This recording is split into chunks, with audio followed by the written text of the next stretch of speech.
Okay, അപ്പോൾ നമ്മുടെ Onam SLC English exam ക്വസ്റ്റ്യനുള്ള മറ്റൊരു വീഡിയോ ആണിത്. നമ്മൾ നേരത്തെ ഫ്രേസിൻ്റെ കുറച്ച് ക്വസ്റ്റ്യൻസും ചെയ്തിരുന്നു 4 മാർക്കിൻ്റെ. അപ്പോൾ അതിലെല്ലാം 4 മാർക്ക് തന്നെ കിട്ടാൻ വേണ്ട. കഴിഞ്ഞ വീഡിയോയിൽ നമ്മൾ 4 ഫ്രേസിനെ കുറിച്ച് പറഞ്ഞു. ഇപ്പോൾ ഒരു 12 ഫ്രേസിൽ വെർബ് കൂടി പറയുന്നു. 16 പറഞ്ഞാൽ നിങ്ങൾക്ക് ഫുൾ മാർക്ക് കൂടെ സ്കോർ ചെയ്യാം. ശ്രദ്ധിക്കുക, ഗോ ഓൺ എന്ന ഫ്രേസിൻ്റെ മീനിങ് കണ്ടിന്യൂ ആണ്. അപ്പോൾ എന്താണ് ഈ ഫ്രേസ് എന്ന് പറഞ്ഞാൽ? ഗോ എന്ന് പറഞ്ഞാൽ പോകുക എന്നർത്ഥം. പക്ഷേ ഈ ഫ്രേസ് എന്ന് പറയുമ്പോൾ ഗോഡൊപ്പം പ്രപ്പോസിഷൻ ചേരുമ്പോൾ ഉണ്ടാകുന്ന മീനിങ്ങുകൾ ഡിഫറെൻ്റ് ആയിരിക്കും. Go on, continue. അപ്പോൾ ഇത് ഓർത്ത് വയ്ക്കാൻ ഒരു എക്സാമ്പിൾ ഓർത്താൽ മതി. I go on my homework till 10 o'clock.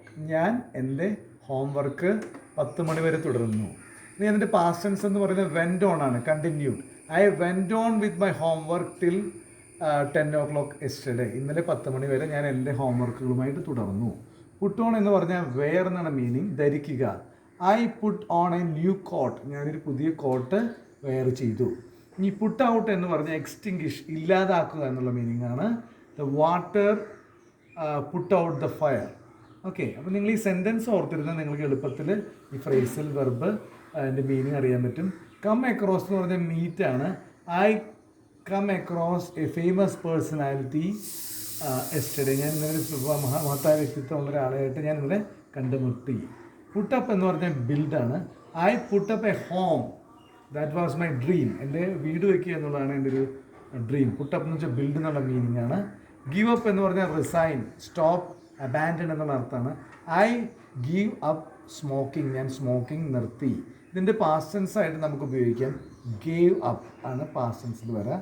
അപ്പോൾ നിങ്ങൾ ഫ്രേസിൽ വെർബിൽ ചിലപ്പോൾ ടെൻസും കൂടി ഇമ്പോർട്ടൻ്റ് ആയിരിക്കും. അപ്പോൾ അതിനെ ബേസ് ചെയ്തിട്ട് ഐ ഗിവ് അപ്പ് എന്ന് വെച്ചാൽ ഞാനിപ്പോൾ സ്റ്റോപ്പ് ചെയ്യുന്നു എന്നുള്ള മീനിങ് ആണ് പ്രസന്റ് ടെൻസിൽ. ഗേവ് അപ്പ് എന്ന് വെച്ചാൽ റിസൈൻ അല്ലെങ്കിൽ സ്റ്റോപ്പ്. ടേൺഡ് അപ്പ് എന്ന് വെച്ചാൽ അപ്പിയേർഡ്.